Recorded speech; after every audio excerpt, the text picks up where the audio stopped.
We talk fantasy. It is game week. For those of you who like to shop on Christmas Eve for Christmas Day, this might be your favorite episode as we are just moments away, hours away from the 2021 NFL regular season. And for most of you, the 2021 fantasy football season officially getting underway. It is Kyle Ray, Chet Davis, Gaz, Tom Kozlowski with you, getting you ready for week one action. Chet, Kyle, can you smell it? Can you taste it? I feel like I lead off every podcast that I can stop saying it soon enough. Football is almost here. I'm usually an optimist, but I'm still pissed at Roger Goodell. Football should have happened this weekend. And we got college football. Imagine the momentum of that, of a full day of college football on Saturday just to get you pumped up for the NFL. No, we have to wait 10 days between the end of preseason and Thursday night kickoff. Whose idea was that? Made no sense. But I am really excited it's finally here. This could have been a fantastic weekend. Also, we're all off on Monday. Sorry, Kyle, who does have to go to work. But it's a holiday tomorrow. So you don't have to, you could stay up and drink all night watching Sunday night kickoff. It just made too much sense to start week one now. But okay, I'm happy it's here. Yeah, good points. We're starting off with a banger with Tom's Tampa Bay Buccaneers and the injured Dallas Cowboys. No, I'm so excited, but at the same time, so already angry at fantasy football. Just already can see after Thursday something's going to happen. I mean, we already saw it with Zach Martin, so just pumped for football to start, pumped for fantasy to start, and also very upset that fantasy starting. Guys, what's the opposite of roster baiting? I've been thinking about this all week. Like, what's the opposite where you just look at your roster and it just brings misery? It's that meme where he's looking at the Wolverine's looking at the picture and just with tears on his face. Roster pression? Roster pression? Ooh, that's way better than I thought it was going to be. I was just going to go like roster cry, where you just stare at your roster and cry and like, why? I wasted my whole summer. I just read a magazine, and I like yours better though. Chet was much better. Roster pressure. I think we all get that sometimes because you get a bad draft spot, you get that 60-second timer, and you panic, and one false button push can ruin your fantasy football season. But if you're like us, you pay attention, you do your research. Even if you have a bad draft, you can salvage it if you listen to this podcast. That's a promise. You get your money back if it doesn't happen. And sometimes there's things we can't predict and never see coming, but those of you who wait longer can benefit from that. It starts with a story that broke involving a podcast we taped. We never thought this would even be a storyline.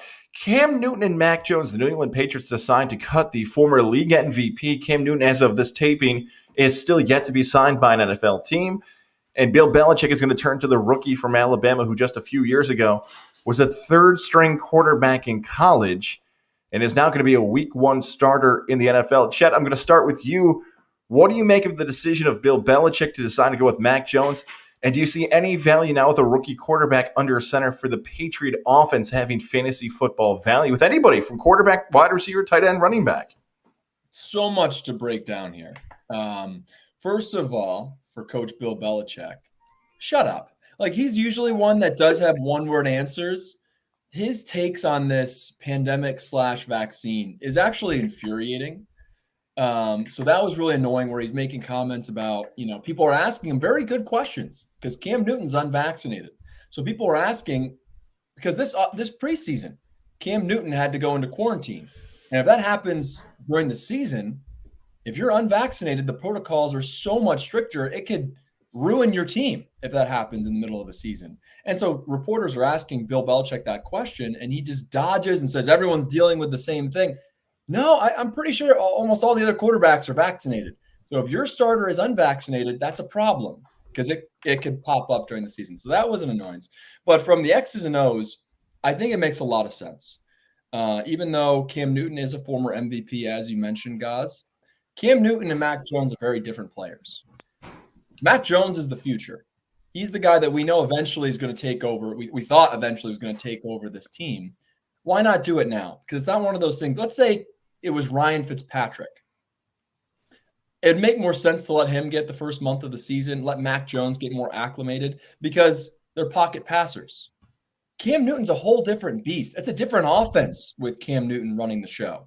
And so it's not going to be a seamless transition to the rookie. Let's just get the rookie in. Let's build the offense around him. Let's not try to build an offense around Cam Newton that we know is not going to last. So that's why I think it was the correct decision. It was surprising, but now it is the Mac Jones show. Let's see how he can develop in year one. Kyle, your thoughts on the New England Patriots decision? I'm mixed on it from a personal level just because I knew my odds of beating the Patriots, I think, were better with Cam Newton at the helm. As a Bills fan, I think Mac Jones is going to be a good quarterback. I think it's way too early to tell that he's going to be great. I don't think anybody can really deny that he's probably not going to be a bad quarterback. He's going to fit that system very well. But I do actually love the value of Jacoby Myers going up a lot right now. I don't know how much Jonnu Smith's value is going to go up. I actually think it was higher with Cam Newton just because of the depth of the target depth that Cam Newton would go with. So I think Jonnu's values probably remains the same, if not goes down a little bit. But I actually don't mind Jacoby Myers. I don't know how much Nelson Aguilar is going to be affected. Obviously, the guy can fly, and I don't know if Mac Jones is going to be able to have the arm to get it to him, but time will tell. But Jacoby Myers, I think, helps a lot. Another guy to keep a lookout is James White. Does his value go up with it might be a little bit of a different passing offense. They might be able to run 4 wide receivers or 3 and a tight end and a running back, and James White's going to be in on a lot of them. So definitely have to pay attention now to some of the Patriots stuff. I'm one who very cautiously takes any Patriots player from a fantasy side. I think the only one I've got this year even contemplated getting was James White, and he's just going to be a bench filler for now until we see what happens. But I don't think it's a bad decision if you're in a deep potential keeper league to grab Mac Jones.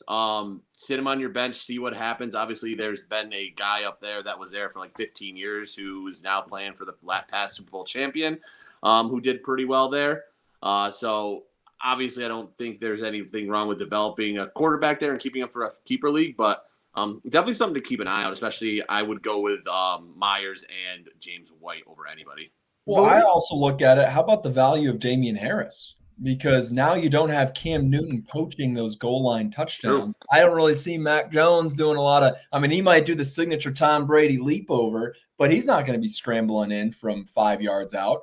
So let's see if Damian Harris can get some serious red zone work. That would just boost his value way up, in my opinion. Yeah, it totally makes sense on the Damian Harris thing. I always feel like the New England Patriots fantasy value across the board isn't really for season-long fantasy football leagues like we always talk about. We talk about drafts and dynasty leagues and keeper leagues. If you're somebody, when you look at the fantasy football side of it, of FanDuel DraftKings, where you're a once-a-week lineup person and that's how you try to make your cash on that, awesome. Good for you. That's wonderful. That's usually not what we focus on because it's more so in the minority of ways that people play it. But I bring up that style because you're kind of playing for a price. You're like, okay, Damian Harris is maybe the guy. There was a guy, God, it must have been like 4 or 5 years ago that they had like a 4th string running back that he put in the game, and no one's ever heard from him again. He scored 4 touchdowns in the game just because nobody heard of him in a Patriot game. I think it was against the Colts, if you guys can remember that game I'm talking about. Wait. You talking about the guy Gray? Yes. Jonas Gray? Yes. You remember that game where like no one knew who he was and he had this monster output? Then, if I'm not mistaken, he was late to a team meeting or he missed a bus and Bill Belichick cut him. Like he literally, I think he was also on the cover of like Sports Illustrated. And because he had this, like you said, unbelievable, if I'm not mistaken, primetime game. And then, like you said, never heard of again. Crazy how that comes together. Now, from the Cam Newton, Mac Jones side of it, vaccination play a factor. Other teams like Urban Meyer have confirmed it. Belichick still at this point has said no. Cam Newton, you go back and look at his career, it's been so bizarre. Like going back to that final year for the Panthers, there was talks if he was not going to be the same Cam Newton we knew about, that he got hurt, that he barely got signed, then he got COVID, that he wasn't the same player after he had COVID, and now he's just moved on. I don't like the Patriots at all. Like anything about them, from fantasy, from wins, losses, to a more competitive AFC East. If you're a Patriot fan, this is going to be a rough season. I don't know how you're going to move the football. Look, the tight ends, Jonnu Smith and Hunter Henry, both really nice players, but it looks like Belichick wants that to be the next Rob Gronkowski and Aaron Hernandez, and they're not those players. Gronk's the Hall of Fame, and if Hernandez had his life in order off the field, who knows how far his career could have gone.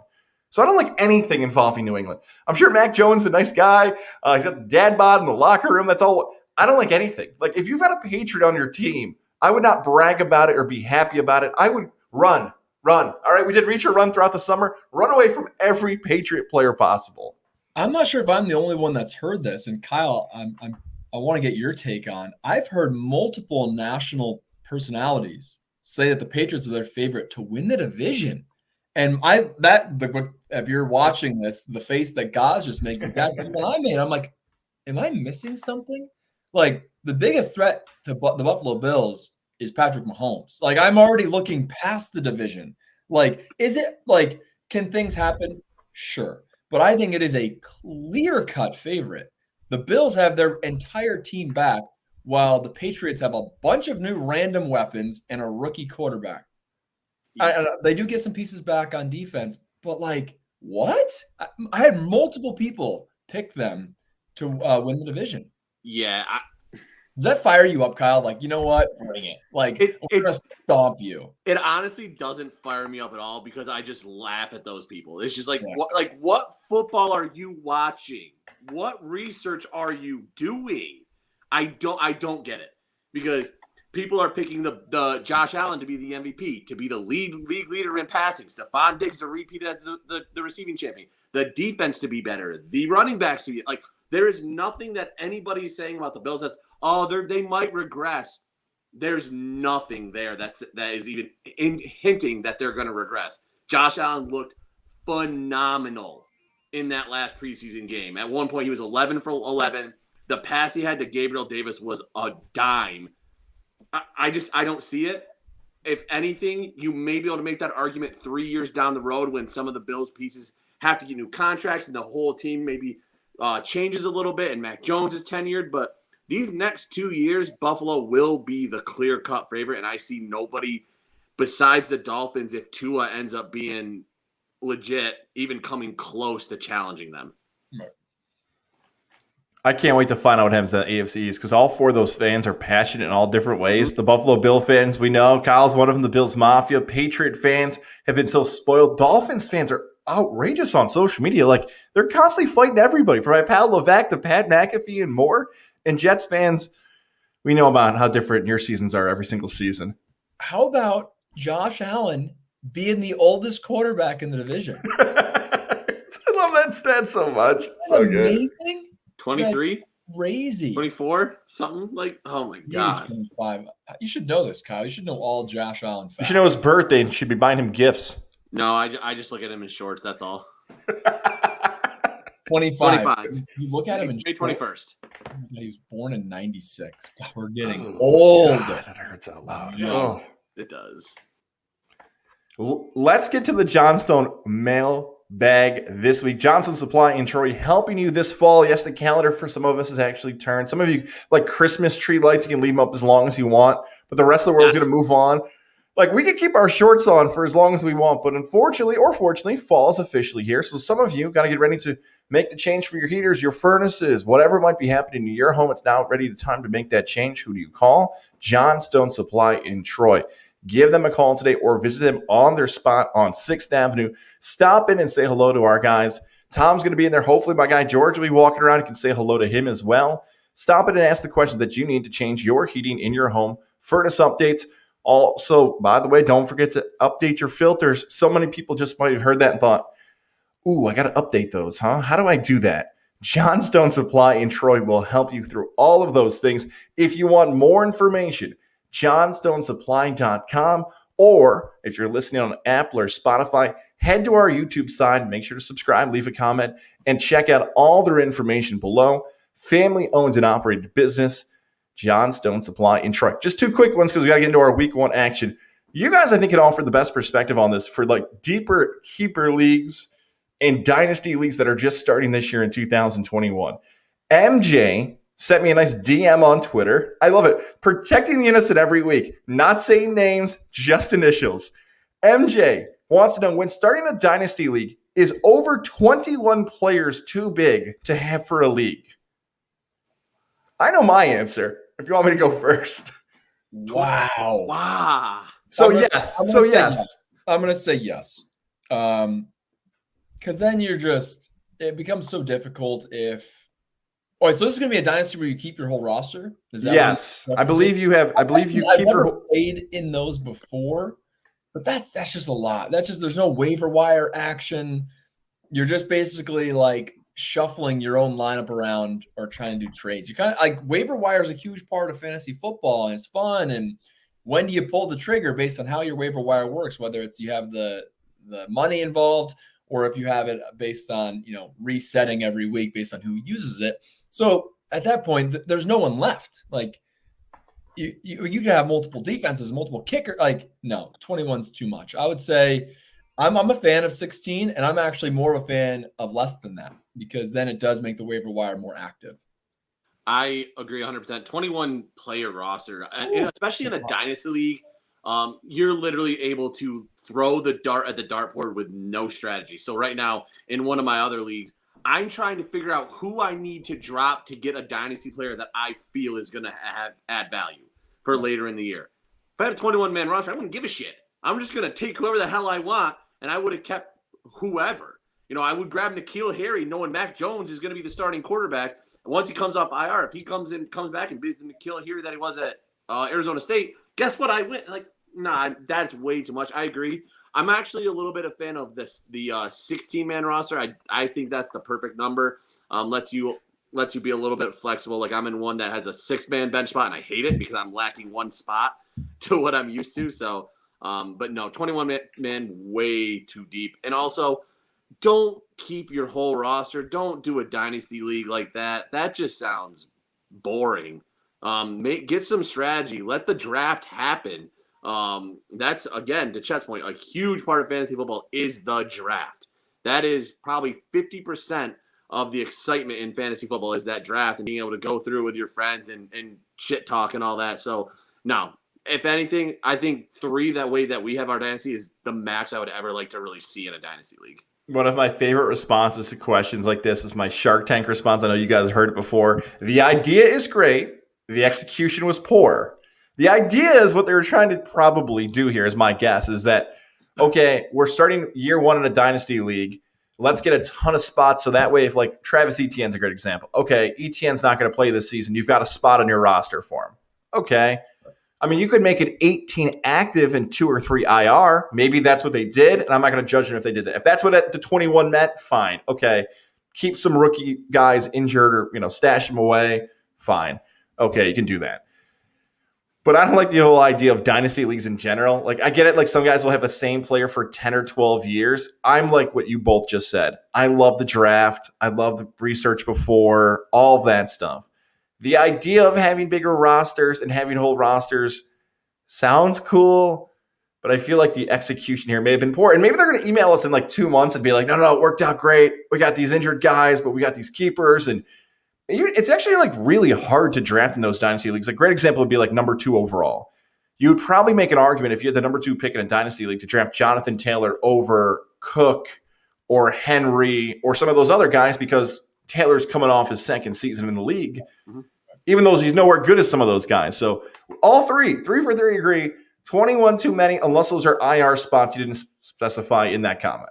So I somewhat disagree with Kyle because I think it is interesting because you're almost playing fantasy football like you're an actual GM, which I find interesting where it is your continuation of rosters. So the one thing that I've thought about it, and we've mentioned a little bit on previous podcasts, is the idea of an auction draft. And so I think if you're going to do whatever your roster size is, but you're going to keep rosters the same as if you were a real GM, I think you have to do the first year as an auction because then the randomized draft order becomes way too valuable. So if you get the first pick, you get CMC for the next 8 years. That's just pure luck.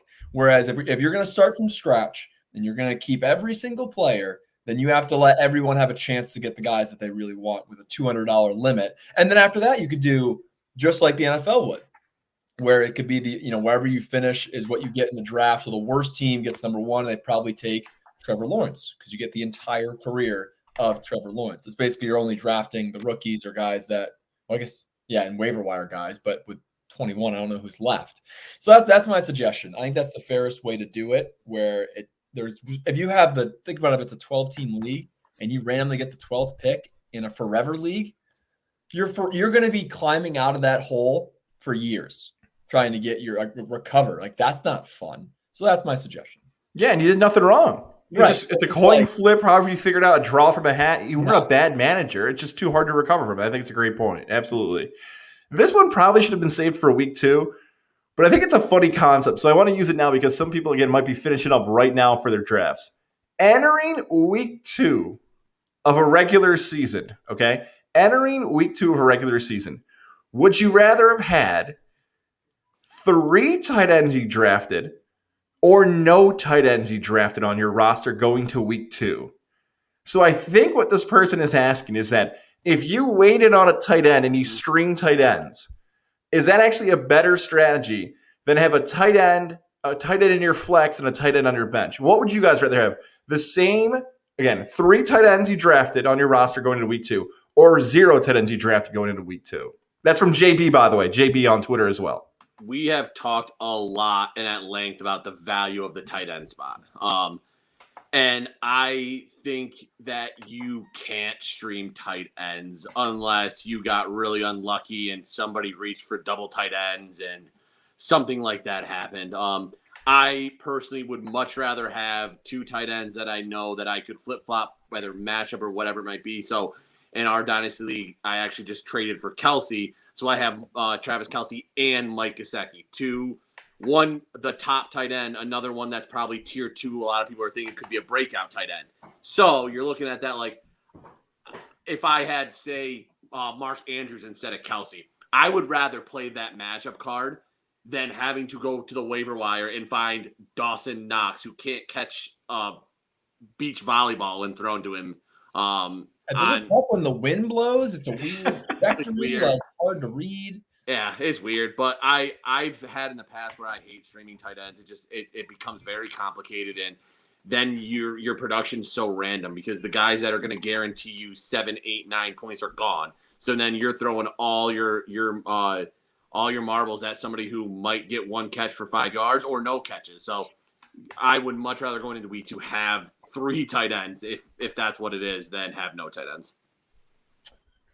Kyle brings up some great points. I'm going to go the other way. I would be okay going into week 2 with streaming for a couple reasons. One, I think there's actually some interesting guys that went undrafted in most of my leagues. Guys like Gerald Everett for the Seattle Seahawks. He's a guy that's not rostered on a lot of teams, so you might be able to find some hidden talent. The other reason is, who knows who the Robert Tunyon's going to be? You know, you might be able to find a guy after week 1, use a waiver wire addition on a guy that maybe not a lot of people had heard of. So there is some possibilities of that. It's rare because we know most of the teams that like to utilize their tight ends. The reason I wouldn't want to have 3 is I've been in the situation that Kyle's talking about where you have 2 really good tight ends. They're the toughest position to trade, to try to find a trade partner because most teams are okay with what they have. And like a slight improvement of, like, let's say I'm trading a Mike Gesicki, you're not going to get a lot of trade value back. No one's going to give up their RB2 for a tight end to borderline tight end 1. They're just not going to do it. So you're constantly, you can have a really talented guy who you're not putting on into your lineup on a weekly basis, and you're just kind of stuck with them. And it's really frustrating to be in that spot. So I guess I'd rather be on the streaming, hope that I strike gold. Maybe you find a hidden talent that not a lot of people have heard of. Yeah, this is a tougher question down hearing both of your answers, which are both very good. Before I give the answer, I think I'm going to give the advice first. Your drafting strategy, like if you're listening to this and you haven't had your draft yet, the magic number is 7. And what I mean by that is that you're going to know the answer to this question either by the 7th round in your draft or by the 7th team who's drafted a tight end in your draft. So again, by the 7th round, Waller's going to be off the board. Kelsey's going to be off the board. Kittle's going to be off the board. Maybe Kyle Pitts, depending on how much of college football fans you might have in your league. You might have 4 guys off the board by the 7th round. And then those guys are off the board. I feel like there's a little significant of a drop-off. You could maybe add 1 or 2 other guys if you really like them. But by the 7th team in your league, if you are a league of 10 or 12 or 14 or whatever it might be, after that, you're probably going to keep waiting and then waiting. Then it's like a race to take, all right, who's the 10th best tight end? And you really don't want to. But if you have like Waller and then you want Pitts, and then all of a sudden you're in like the 15th round and you don't want a wide receiver, and that other guy in your league hasn't drafted a tight end, you're like, you know what? I'll just screw him. I'll just take him so he has to trade it with me. You could play some games. So and then you trade Kittle for Sony Michel. yeah. Right? Yeah. It makes a lot of sense. Is that too soon? I just walked right into it, didn't I? Just like you could see me going right into the traffic, and instead of yelling "look out," you just watch the accident happen. So I would go 3 tight ends, by the way. I would go with the 3 tight end thing because I've been in this spot in a few leagues already. And like Kyle said, look, having no tight end sucks. Like if you just want to play the matchup and hope, all right, come on, 22nd ranked or 42nd ranked tight end I've never heard of before. I need you to get me in the end zone at least once. That's a rough play. So I would go with 3 tight ends as well. I know you bring that up, guys, how you say like, all right, I already have a Kittle or a Waller. And then do you guys, when you're drafting, there's people in your league that are like the perennial powerhouses, or maybe it's just your rival. It's that friend that you just really don't want to beat you. Do you monitor their draft where you're like, Kyle's waiting on a tight end. I'm going to screw up his whole plan. Do you guys ever do that? I did that. I did that in the Dynasty League. So hold on, I got to go to my roster real quick. I was doing that with Chambers. I remember I think I looked and I saw the next 4 picks in the draft didn't need a tight end. Or actually, no, what it was, I think it was when I drafted Gesicki late in the ground. I think I was between Gesicki reaching him 1 round further, or do I go with whoever I drafted in my 4th or whatever? And I looked through the roster. I was like, okay, there's only 4 people who need a tight end. I'm going to roll the dice and see if I can get Gesicki in the next round. So I'm going to grab X, whoever it was. I can't remember off the top of my head. But it worked out for me because I was like, I don't think this guy needs a running back. This guy needs a quarterback. They're going to go those positions instead of tight end. I'm good on waiting on Gesicki. I'm going to reach for this player. So 100%, I think that's an awesome strategy to do. So you don't like to screw people over. You're doing it more so of planning out where you're going to take guys based on. And that's what I was able to do, like, especially if you're in a keeper league, you know who's being kept. You can do that for the early rounds, especially. If you're like, so for instance, in our league, I knew a guy was keeping Darren Waller. I know he's not taking Travis Kelce because he needs a running back. So you can start doing that kind of game. It's always a good idea to just see what the strategies of your people in your league are doing. So you're basically calling it watch the board. Is that basically, like, hey, I know this guy's got 2 running backs. It's going to be really rare if he's going to stick one in the flex here. He doesn't need to. I know he's not. And you can do that like 2 rounds ahead. Like you can figure out your 6th or 7th or 8th round pick by knowing what the 3rd and 4th and 5th rounds did. Yeah. That strategy works really well if you have a top 2 pick or a last 2 pick of a round, because that's where you have, especially if there's only one person to worry about, you just look at that roster and that guy's going to be there in a couple picks. It's when you're in the middle of your draft that becomes really hard to know what everybody ahead and behind you is going to do.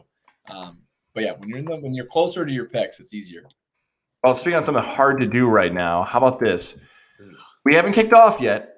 Give me, doesn't matter what position, what team, whatever you want to do, we're going to roll this back in like December, January.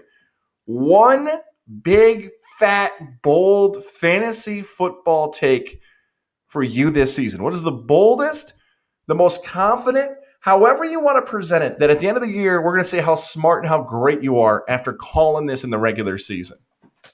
Kyle, you go first because I'm not ready. I feel as great about this pick as Activision releasing their anti-cheat. Chet, so you understand that. So Jordan Palmer, I mentioned him in the summer. He is the wide receiver for the Chargers. My bag of Doritos man, Justin Herbert, I think rounds up this year to have a back-to-back very great sophomore season. Me and guys were talking about it. You have Keenan Allen, very strong wide receiver that everybody underestimates every single year. Number 2 wide receiver is Mike Williams. Who knows what Mike Williams does? He disappears. Can't He'll stay have, healthy. Can't stay he healthy. can't stay healthy. He'll have a great game. Then he will be nowhere to be found. He'll drop a couple passes. You'll literally just see him running straight up the field.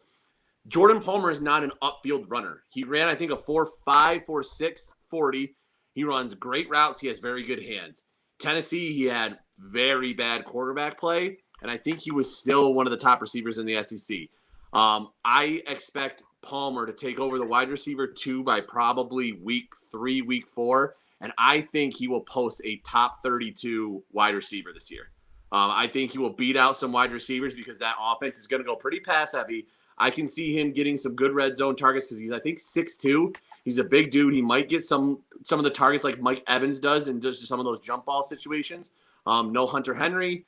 So you're looking at that wide receiver quarter. I like Jordan Palmer a lot. I have him rostered in every single one of my leagues.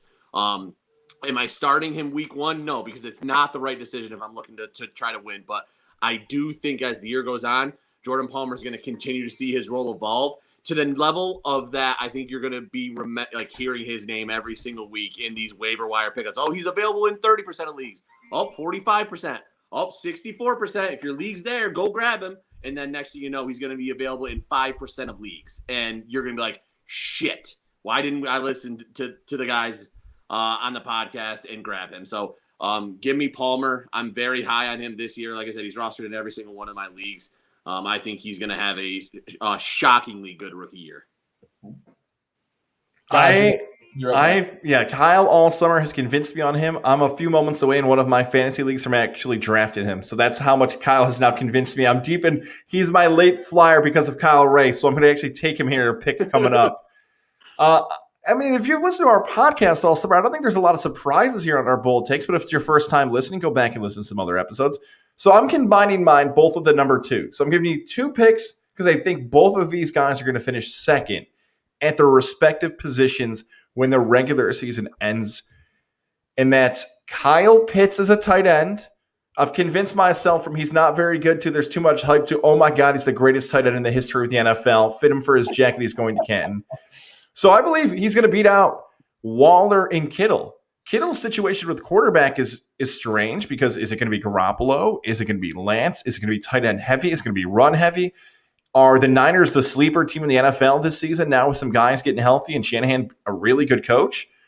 I like Kyle Pitts because of the uncertainty because of the other tight ends to have a monster year. It's going to be weird seeing a number 8 run around as a tight end in the NFL, but because of his Matt Ryan as his quarterback, no Julio Jones, Russell Gage and Calvin Ridley, can they step up? Who the hell is the running back? Mike Davis is still back there. McCaffrey's old backup. I just don't know how they're going to move the football without Kyle Pitts. So he's going to be the second best tight end in fantasy this year. Kelsey will be 1. And let's just go one time all in on Aaron Jones. Let's do it one final time on my boy Aaron Jones. I have him finishing second in running backs this year. And here's why. Same thing. Look, I think Derrick Henry's great. I'm sorry, more so non-PPR leagues is more likely to happen with Aaron Jones than PPR leagues because the catches out of the backfield, I don't know if they're going to be there for him, but especially non-PPR leagues. But Henry's splitting touches now with Julio Jones, A.J. Brown, Ryan Tannehill. Okay, what's going to happen? Zeke Elliott's been bad in fantasy, or at least overrated the past few seasons in fantasy. Where does he shake out? Saquon's hurt. Nick Chubb splits carries with Kareem Hunt. If you just feed Aaron Jones some goal line touches, he's going to get those 6s on the board. And the Packers offense is going to be loaded with Rodgers wanting to prove everybody wrong. I'll take a flyer and say Aaron Jones has a monster year and finishes second. So give me Pitts and Jones, and it's all said and done, ranking an overall point scored second in their respective positions. What's going to happen to Dalvin Cook? Dalvin Cook might be first. I left myself a little leeway. I'm like, all right, it's between Cook or McCaffrey. McCaffrey. I'm like, I'm not going to be bold enough to say first, but I'll say second because if one of those guys sneaks ahead of him, that's why. So I'm leaving myself a little leeway. Cook's going to have a monster year. Absolutely. All right, so I've been hanging my hat on this prediction for an entire year now. I will go to, I don't care what happens in the rest of my fantasy football career. I called Justin Jefferson last year. Yes. 1,400 receiving yards as a rookie. 88 receptions, 7 touchdowns. My bold prediction, Devante Smith has a better year. Whoa! Oh, Yep. I'm all in on Devante Smith. that's hot. I'm really worried. I'm really worried about their head coach because I think he is definitely a few short of a six-pack.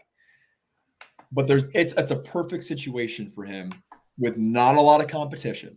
His number one competition is Jalen Reagor, who's coming off an extremely subpar rookie year. But that guy has 1 year advantage on Devante Smith. If you're counting the SEC as the NFL, Devante is more of a veteran than Jalen Reagor is. He already has the repertoire, as I said last week, with Jalen Hurts. He's a stud. No one's been able to guard that guy in his entire life. I think Devante Smith, especially where you can draft him, could be a league winner this year. Could even have a great game week 1. If I'm not mistaken, the Eagles play the Falcons. You are correct. I'm not scared about that defense. That could be a high-scoring game, and week 1, Devante could be off and rolling. So that's my bold prediction. It was Justin Jefferson last year. Not as crazy when you're picking the Heisman winner to have a good year, but I think Devante Smith is going to do some serious work in year 1. So, Chet, with him having a better year than Justin, where's that going to put him from a wide receiver ranking? Top 5? Oh, by the way, I'm saying he's going to have a better compared to his rookie year. I still like Justin Jefferson better this year. That's Okay. fine. But I just want to make sure I made that clear. I think he's going to have better numbers this year. Wasn't Jefferson like top 10? Oh, yeah, baby. So I think Devante, that's his ceiling right now in year 1. I think he could be a top 10 guy. Nice. You know what's going to? You know, guy. yeah. He's gonna pop some dead silence, and then he's just gonna blow up by like week 3.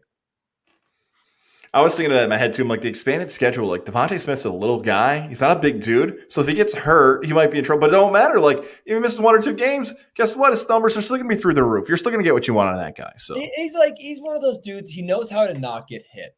Like he's almost so small in stature, like skinny, that you can't hit him hard. We all played football. There's these guys that you really want to just like crush, but somehow their frame allows it that you can't even hit them hard. They kind of just fold, they're like a noodle. You hit a noodle and you can't hurt a noodle. You want to hit something that's, got some mass behind it and you lay them out. You're not laying out Devante Smith. Darn airport rooftop campers. I have no idea what that means. Right. God, you're drunk. Before we get into this new segment here that is a mystery segment, so we're getting teased as much as you guys are about this. I want to tell you about our friends over at Mohawk Honda. The summer's over. It hurts, yes, but selection is still king at Mohawk Honda. The fall, you go to the tailgate, you go to the big game, you're hanging out on that Friday, Saturday night. You pull up to the big game and who's driving that? Is that your car? Do you want to embarrass your son or your daughter at high school events this year? Chet Davis is going to be out there filming the games. Do you want to turn around and put your camera on television and think, oh, what is that car? No, go to Mohawk Honda and change your vehicle right there in Glenville, Freeman's Bridge Road. Say what's up to my guy, Greg Johnson, Cam McGinn, and more. Mohawk Honda, where they always go out of their way to please you. All right, Chet, what is the secret you've got for us? So, not to, what's the saying, beat a dead horse. Yep. I have bad luck in fantasy when it comes to health. Oh, really? I don't need to divulge all of the unfortunate things that have happened over my fantasy football career. But over the years, I've gotten invited into more leagues. I think last year I was in 4, is it 3 or 4? I forget. This year I got invited 4 total as well. And in one of those, if you listened last week, you found out I lost J.K. Dobbins, who was supposed to be my RB1. Already looking like an uphill battle in a very competitive dynasty league. So that's a bummer. So before, when I was only in 1 or 2 leagues, I'm already out of it. Sure, I might be able to wheel and deal, and I'm already doing some trades to try to salvage that, but it's a crapshoot at this point already. I'm already playing from behind. So here's what I'm doing in 2021. Your boy's in 10 leagues. 10. I have joined public leagues in ESPN and Yahoo, all different formats. I've done auction drafts. I've done snake drafts, 10-team, 12-team, 14 league, all different. And we're going to have weekly updates on my record, and then we're going to see how we do when it comes all the way to the end. So it's been fun because like you guys said, what's the best part about fantasy football? In my opinion, it's draft day. I love drafting. It's fun. You start brand new. You got a blank canvas. And now I've almost guaranteed, unless the entire freaking NFL gets hurt, one of my teams is going to hit. I got so many different variations going on of teams that I like. And that's the thing. It was random draft orders.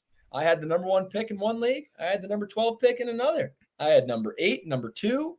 And we're all different, baby. So unless everybody gets hurt, I'm going to have a chance to have an injury-free season and see if one of my teams can go all the way. Kyle's got a comment. Oh, because I'm going to injure everyone? If you get one of my guys hurt because you have 10 damn teams, I'm going to be pissed. Yeah, I thought about sending out letters to everyone that I did draft. It's more so my first-round draft picks, so they've been put on notice. They're in like Grand Theft Auto. They're like 5 stars most wanted. You need to bubble wrap yourself immediately. Do you have Eckler? Oh, yeah. Fuck. I have Eckler in a lot. I have Eckler. Wait a second. Yeah, I have Eckler in multiple leagues. More so because I want to win that free autographed jersey. So now for you guys, this is very interesting. Hang on, Chet, before you go on, can I get a number? What was the final number on how many leagues you joined? 10. Okay. We're in 10 leagues. 4 of them, I actually know who I'm playing against. The other 6, 2 of those were random because you guys were lame and refused to do an auction with me, which I found to be so fun. I was in. Yeah, I guess I did kind of convince Kyle, and then Gaz got scared. I never bought it. Yeah, never bought it. I wouldn't be it was really fun. The only reason I did 2 auctions is because one of the auctions, something happened in the middle of the auction where I had to go to work or something, and so it did not go the way I wanted it to. I'm going to be able to salvage it, but then I had to do it again where I was fully focused and being able to auction at $200. So here's the question for you guys. In my 10 leagues, which I think almost all of them had 16-team rosters, there is only one NFL team I do not have on those rosters. Can you guess which team I don't have a single amount of stock in? And this includes kickers, defenses, quarterback, running back, tight end, receivers. There's only one team I avoided, and it was not on purpose. Patriots. Indianapolis Colts is incorrect. I'm trying to think of who I had on the Indianapolis Colts because I did not go into Jonathan Taylor. I might have gotten Rodrigo because I wanted the rec specs. You went blanket shift. Darn it. Yeah. New England. Oh no, you know who I actually had, Kyle? And I actually like him as like a later on guy, Nyheim Hines. Oh, okay. PPR leagues, I think Nyheim Hines could be a nice little bye week kind of guy if something happens to Jonathan Taylor. Patriots, also incorrect. I bought in a little Mac Jones as a backup in one of those leagues. All right. He's one of those guys, maybe on a bye week, he could be playing really well. All right. Now you got to give us the conference. It is in the NFC. Okay. Did you not get it? Nope. The Niners? Oh, no. I got quite a few Niners. Trey Sermon, I think, is going to be a nice little piece. And then actually this kind of goes into my next segment on the 10 teams. I have Deebo Samuel on 5 of the 10 leagues. I love me some Deebo. Did you manage to not get any Rams? I do have some Rams.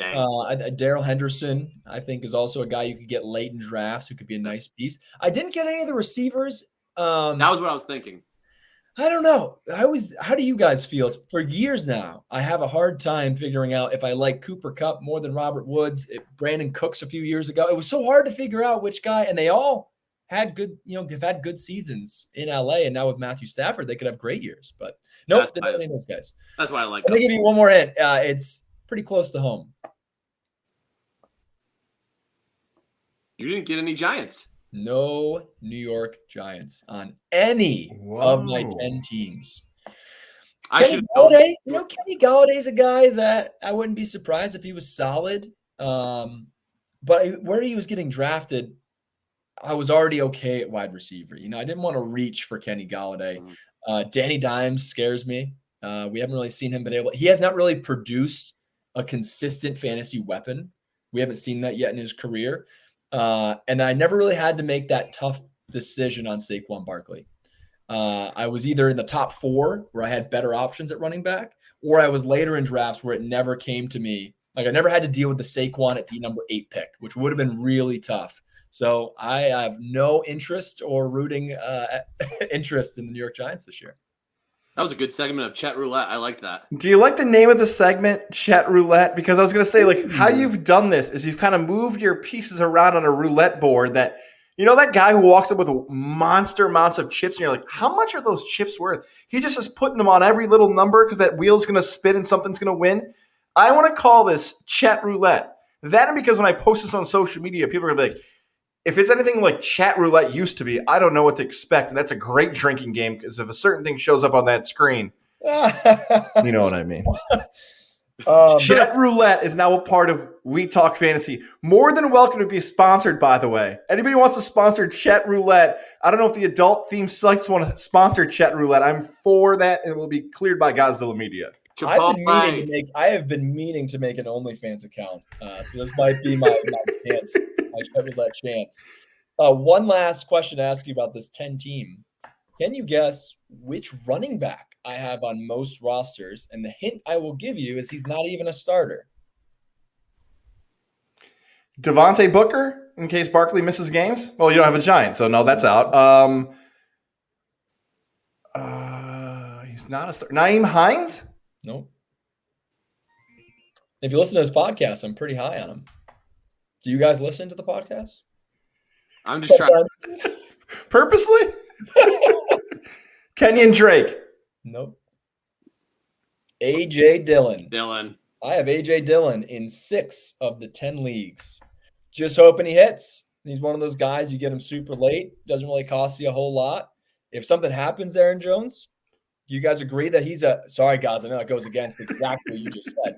But all right, if that happens, if a scenario happens where Aaron Jones misses extensive time, does A.J. Dillon become an immediate top 10 running back? I don't think so. I don't think he – the only reason I don't think so is just because he doesn't have the – like, he's a bull back. He's not – I feel like Aaron Jones is a lot more of an elusive back. He can cut. He can outrun you. I don't think A.J. Dillon's going to do that, that's where a lot of Aaron Jones's points come from, taking that weird hook route and just taking it to the house. So I don't think he's top 10. I think he's up there. Yeah, he's definitely top half. Like, I think pretty safe. High-end RB2. Yeah. I would say I would go with you, Kyle, if Jamal Williams was still there. If they still had Jamal, I'd be like, there's still going to be a split going on. Who else do they have in that backfield? I think it would be the A.J. Dillon show, and he's on a great offense. So you're talking about an offense that's going to have a lot of red zone looks, a guy that was a beast in college, second year. We saw a little bit at the end of last year. So I think A.J. Dillon could make a big step forward. Another great drinking game besides Chat Roulette. Chat Roulette is when will Gaz name a college football reference in the podcast? We've gone 48 minutes into it. I haven't done one, but I'll do one right now. I'm done with Boston College running backs, like all of them, forever. I know that's such a lame take for some people because it happens so often with quarterbacks in the NFL draft. Like, oh, I hate all USC quarterbacks or Ohio State quarterbacks aren't good. There is really no correlation between quarterback to quarterback, era to era. Boston College running backs are a little bit different, though, because they run the double tight end set. It's power eye football, and they have just, like Kyle just said it, bullbacks, right? Andre Williams from years ago with the Giants and the Chargers. I don't know how many people remember back in the 2000s, a guy named Willie Green, who was a phenomenal player for Boston College. Like, I remember he tore up Syracuse when I was a little kid in the Carrier Dome, so that's probably why I remember him. I'm just done with all Boston College running backs until someone breaks out. So, look, A.J. Dillon, I was high on him as a rookie. I thought, like you just said, all that stuff, Chet, the same thing. And he just didn't get the football enough. Right. So maybe he'll still carry his away, but I've gone full college conspiracy that I'm just done with all Boston College running backs. Guys, you might like this, especially with your fandom. So I got the football itch this weekend. So I fired up Madden for the first time in a year, just for fun. And I had this idea that I was going to do, you can start a franchise. You can do a fantasy draft where you draft your whole team. Which I always think would be a really cool idea if they did in the NFL. It's never going to happen, but it'd be fascinating. It's like, who would be the number one pick? Would it be Aaron Donald or would it be, Patrick Mahomes? It'd probably be Patrick Mahomes. But can you guess? So what I did was I picked the worst player at every position. So you can sort the column. I went to overall worst. This is the year on this Madden is 2015.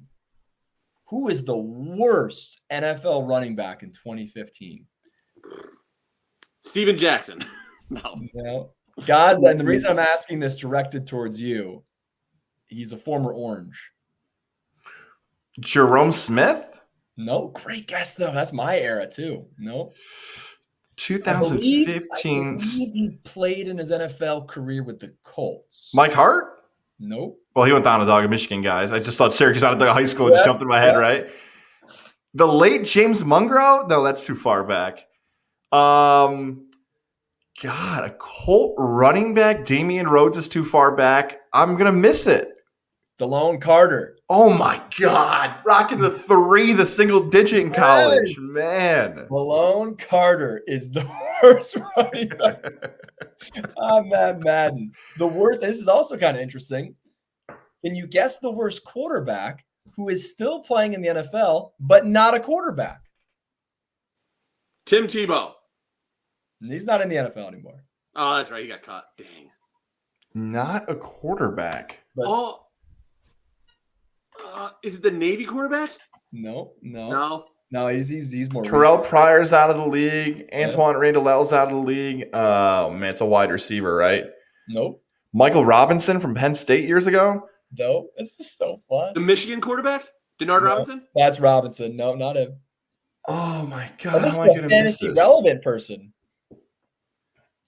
Joe Webb? No. Logan Thomas. Oh, my God. You got to be kidding me. That's the best one. He Oh. was the worst rated quarterback. Isn't that awesome? And that was Oh. tight end. And he's a fantasy relevant tight end. Gotta love it. And he's pretty good at Madden. He's got wheels. He's you big. know? Big boy. Yeah, it's been kind of fun. That's all I got. Man.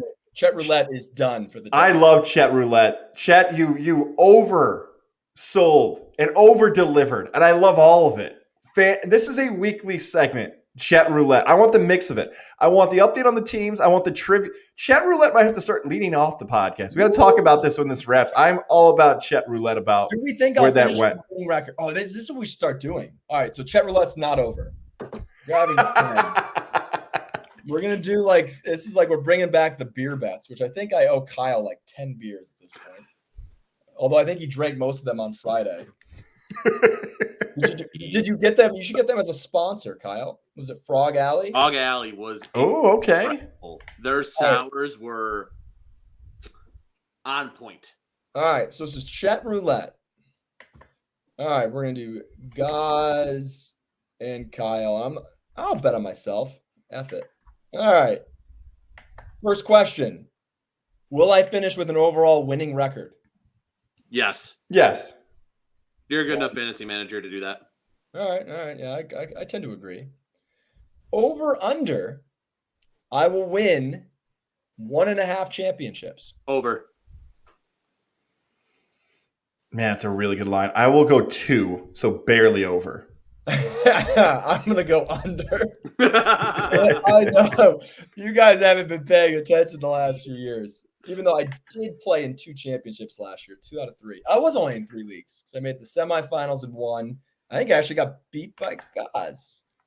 Yeah, and a very interesting media league finish if Levac forgot to update his Raider player. But yes, I did. Yes, that's true. All right, over under, I will complete 5.5 trades. Oh, you got to go up on that, bud. You're already at 2, aren't you? 1. I've only had 1 trade. Dude, you got to make that like 7.5.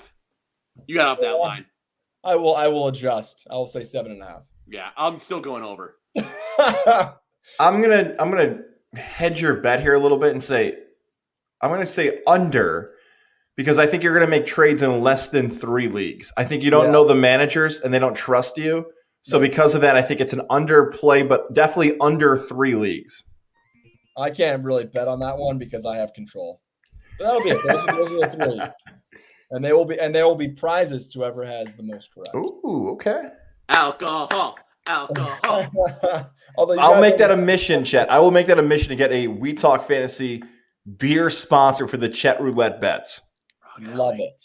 Love it, man. All right, boys, we get to do this. We're calling it Week 1 Stars and Sits, and God, I hate that name so much. If anyone, please, the Johnson Supply and Troy mailbag, could come up with a more creative name.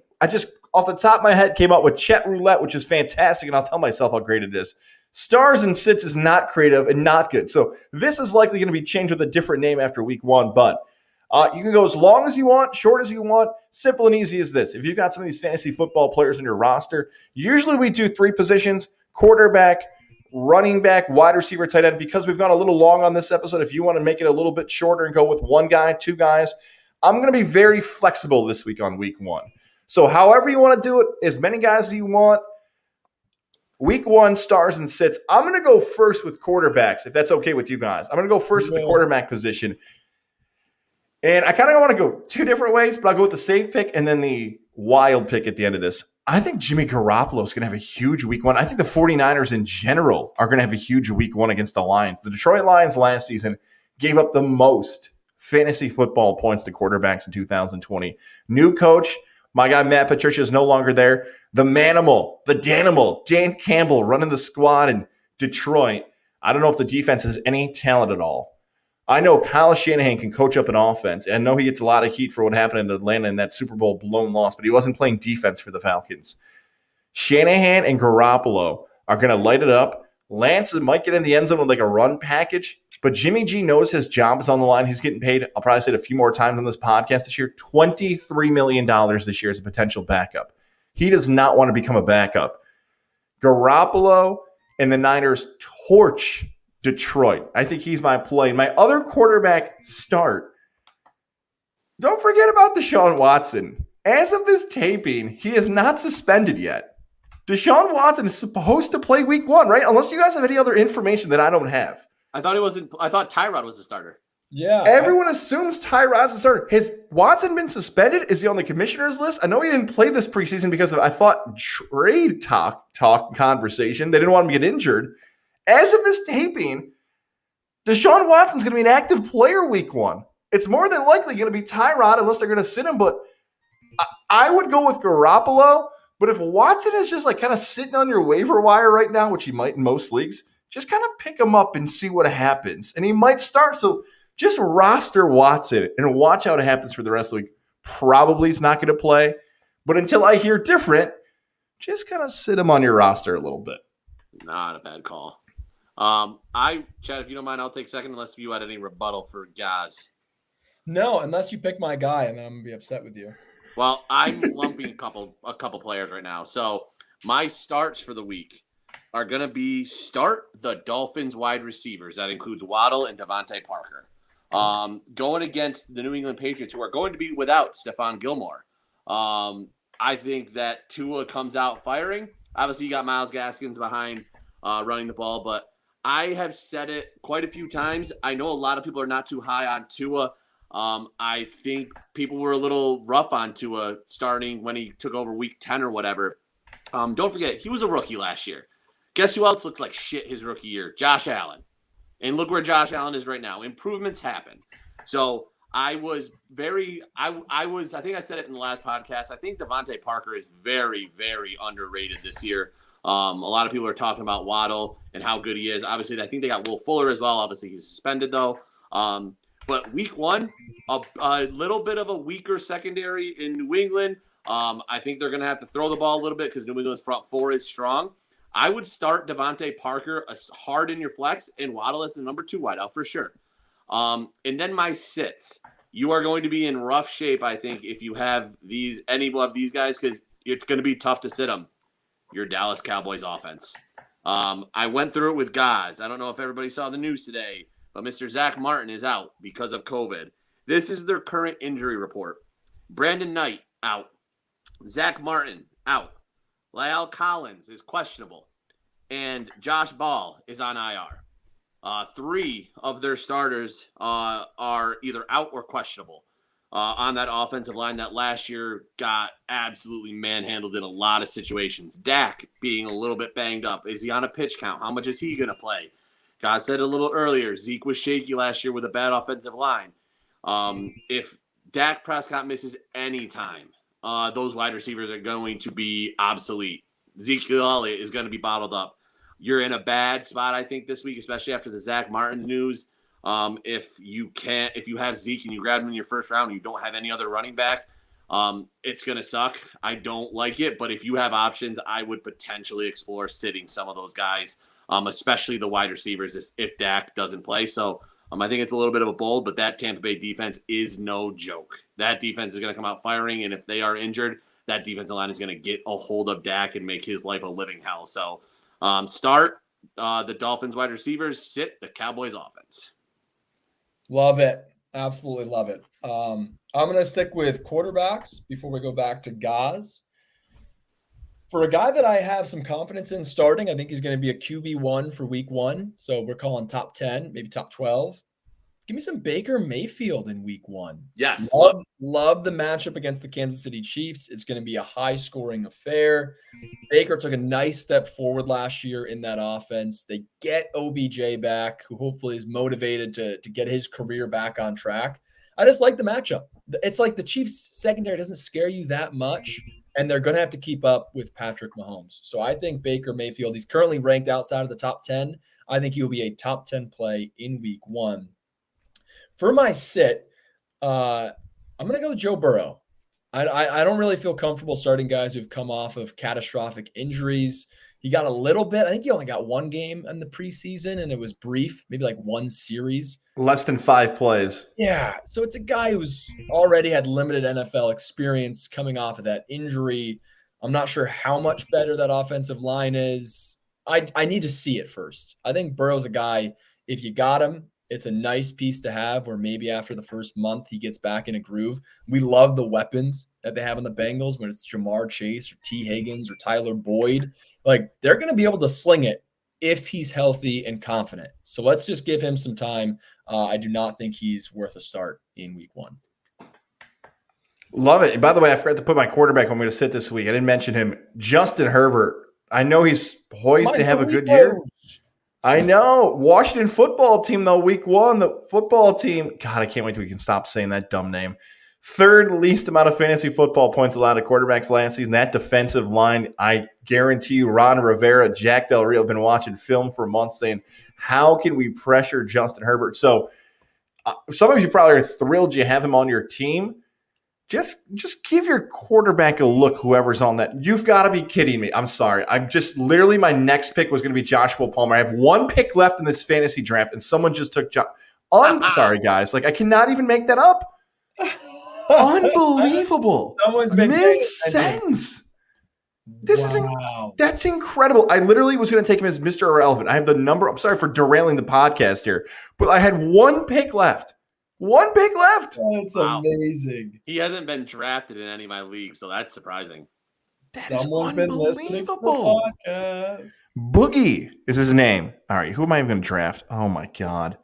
All right, my start and sit. I'm just going to draft O.J. Howard. I was completely derailed, guys. I'm sorry about that. So my other start and sit, I'm just going to jump to wide receiver now that I'm hot on wide receivers now. I'll go back to my running backs, I swear, but I did not see that coming clearly. Wide receivers.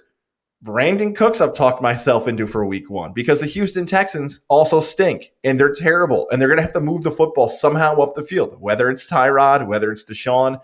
3rd or 4th quarter, Houston's going to throw the ball. Their running backs right now are old David Johnson and old Mark Ingram. Somebody's going to have to touch the football. 12.7 I'm seeing flirted around in half-point PPR leagues. I know that was Yahoo's projection. Brandon Cooks might be able to get in the end zone, might get you 100 yards in that first week. He might have a big season. I think Brandon Cooks has the potential to have a big breakout week 1, do something for the Houston Texans. And a guy that I was trashing last week on the podcast, I would tell you probably never to start the guy, and especially not in September. Deontay Johnson in Pittsburgh. I'm still questioning whether or not he's good. Juju Smith-Schuster, I know has performed before. Chase Claypool was a beast. I don't know how Deontay Johnson, with what I believe to be a old Ben Roethlisberger, is going to get as many touches as he had in 2020. So I would go with Deontay Johnson to avoid lineups early on. Kyle, those were all your picks? There was only one other guy that I think I mentioned last week that take a look at.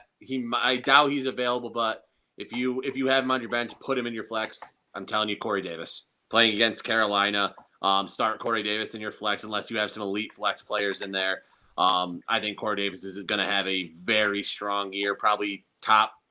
He'll be in the top 20, I think, from a wide receiver standpoint this year. But I could see him easily getting, 60 yards, upwards of 2 touchdowns against that Carolina defense. I don't think the Jets are going to be able to run the ball much, or they're going to rely on Wilson's arm. So we'll see what happens there. But I like Corey Davis as a start too. Awesome.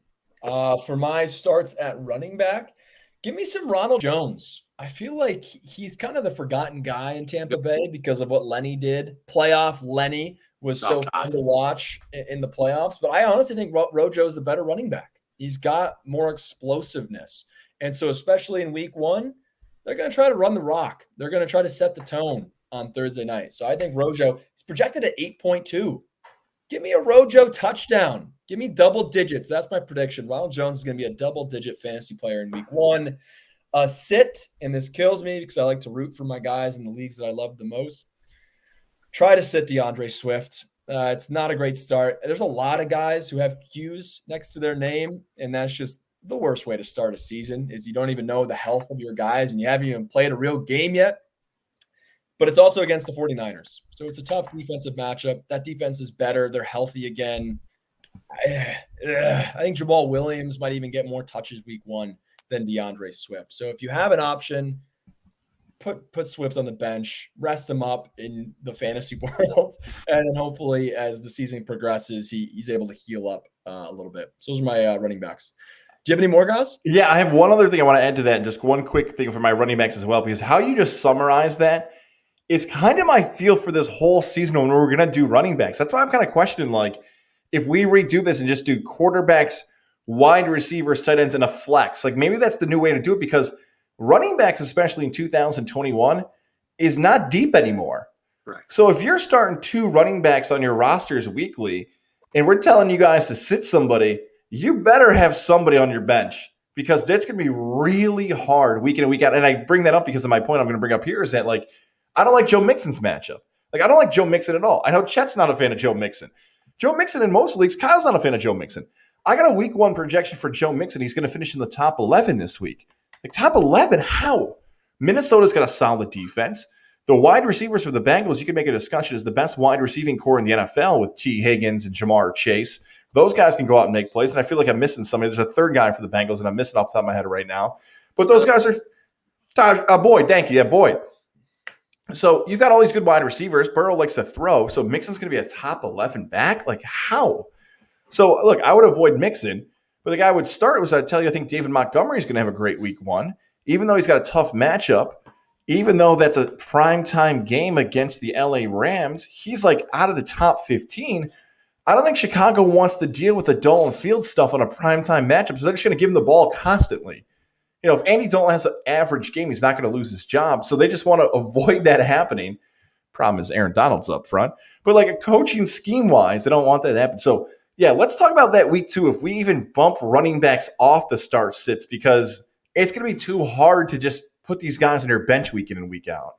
I agree. You don't have a lot of options, so I completely agree with that. My last start sits for wide receiver, guys that I'm feeling really good about. I've been saying it the last 2 weeks. Give me some Deebo Samuel. Use Deebo Samuel while he's 100%. Because if you wait on him and he gets banged up, he's just going to sit on your bench, or you're going to have to drop him. So week 1, he's healthy. I like the matchup against the Lions. I think Deebo Samuel has a big week. He's projected at 10.2.